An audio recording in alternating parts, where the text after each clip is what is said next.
tifu by helping a guy hear his wife cheating on him. Yesterday afternoon, when I was sitting at my computer in my boxers, drinking on some of that pod coffee, I got a very frantic call. Can you tell me whether this is the Marmalade recording studio? For context, I'm a self-employed audio engineer who mostly records local musicians out of my apartment studio, and prospective customers are often artists or bands looking to record their songs. However, every now and then I receive additional requests, such as recording audio for a local radio advertisement or being requested to enhance recordings they've done themselves, as was the case today. Can you tell me whether this is the Marmalade recording studio? It's 4 p.m. and I'm not in the mood to record any new customers, but he tells me he's outside the studio right now and only wants me to clean up some audio he took on his phone. I tell him he can email it to me and I'll return it the following day, but that won't work with Joe here.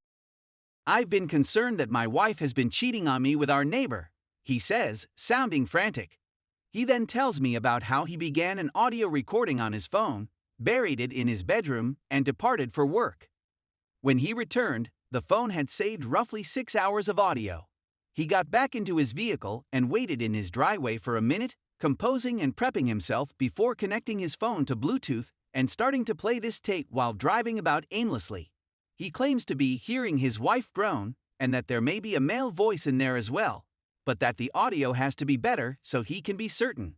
He lives 2 hours south of me and said he pulled off the road and searched recording studio, and I was the top result. I just can't say no. I tell him to remain and that I'll need him outside to clean up the audio. Joe seems to be a kind man, but one who is emotionally troubled. I'm getting a glass of water ready for him before we sit down at the computer. He's simply staring at the wall, mindlessly staring, while I walk him inside the studio area. He airdrops the audio file to me, and it is indeed 6 hours lengthy. My first idea is that I'll clean up the audio and look at the waveform to see where it gets louder. He's simply sitting there, dumbfounded. A few minutes later, after making the most uncomfortable small chat, he asks me if anything is wrong in my life, chuckles, and emphasizes that knowing someone else is going through a difficult period would make him feel better. Looking over this file, I'm really feeling for this person and noting a few loud portions. He interrupts, saying he can't hear me, and requests that I email him definitive evidence that she is cheating on him. I don't need anything lengthy, maybe 15 seconds. That's probably all I could stand hearing. I tell him I'll return something to him tonight and that I'm not going to charge him because, well, how could I? After he's gone, I get myself a drink. And then I receive another phone call. This time, it's from a prospective customer who wants to talk about recording his band. These are my favorite calls, and they always pay well. The idea is for 9 tracks, and following our talk, he gives me a sample of one of his songs. It's quite decent stuff, sort of bluegrassy. Joe sends me a text message thanking me at the same time. I press the play button. It's basically rubbish. The TV is on, and I'm sometimes hearing a young girl in the background. He said I may since they had a 2-year-old daughter. But after a while, I come across something that seems to confirm his thoughts. It sounds like a lady having fun, with a male groaning in the background. There you have it. I give him this tape and don't know what more to say, so I simply text I believe this is what you're searching for. I settle back down and finish my drink loading up the tune I was working on before Joe phoned. After 2 hours, I get a phone call from Joe. I'm reluctant to respond because I don't want to work on this infidelity mess any longer, and I'm not in the mood to be a shoulder to weep on. It seems to be a reoccurring problem in my area of work. But I respond, "Are you going to send me anything tonight?" he inquires. I'm perplexed and tell him I texted him a while ago. He checks his phone and claims he hasn't heard from me. My heart falls because I know I emailed the audio file to someone. I tell Joe I'll send it over straight away. I can't wait to get off the phone and find out who got a 15-second audio clip of screaming infidelities. I sent it to the bluegrass guy. This person sent me a nice demo, to which I responded with noises. I figure I should definitely follow up on that text, so I write to him and say wrong person, and I'm just chuckling at the thought of it smoothing things up. I then transmit the audio file to Joe. Then I remember Joe will most likely be weeping himself to sleep tonight. Bluegrass Man never answered and Joe responded 10 minutes later with thank you. Story 2. Found out that my female 22, boyfriend male 23, who recently graduated with his master's has been cyberbullying a friend for not going to college. My lover, Eric, received his master's degree in the spring and celebrated with a party in the summer. He wants to be a teacher after finishing his master's degree, and I just finished my bachelor's. We've been dating for about 3 years after meeting in college, but when I brought something to his notice, he painted me as the villain for being untrustworthy and not on his side. Eric is a member of a few Twitter role-playing groups and has many profiles that represent different media figures.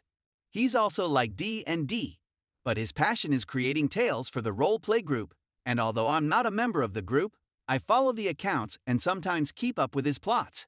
He did, however, create an account that role-played one of our friends, an account that I wasn't intended to see but ended up finding since one of his other accounts followed it.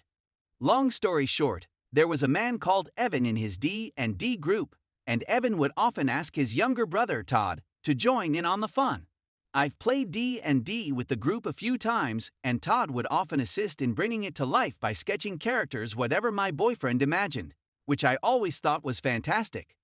Evan was up in a military home, with both of his parents serving, although he attended college. Todd wanted to serve after graduating from high school, but Eric tried to persuade him to go to school instead, believing that an education would be better in the long run.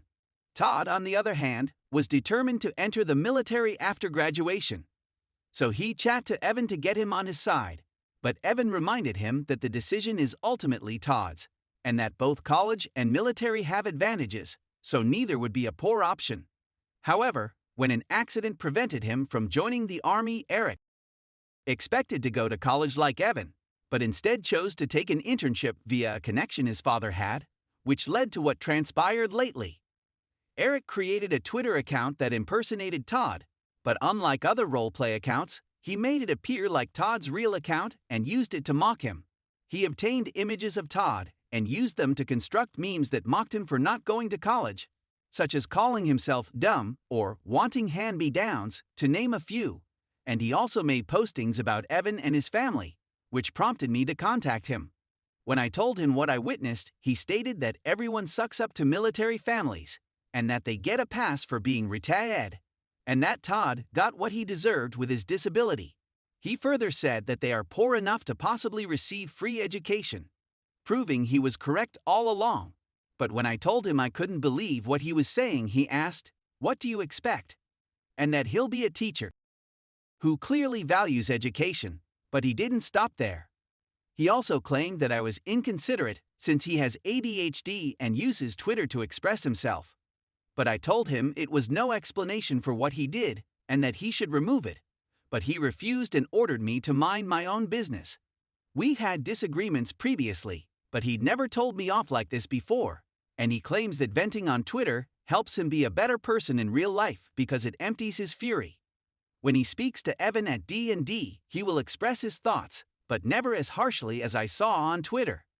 But finding this account was like discovering a different side of him, and after I discovered it, he became very defensive and told me that he didn't want me following his roleplay accounts any longer. But I've been reconsidering our relationship since then because he believes it's right and is still upset at me while making new posts. I'm thinking about breaking things off, but I'm concerned he'll do something similar to me after he's discovered his new form of venting.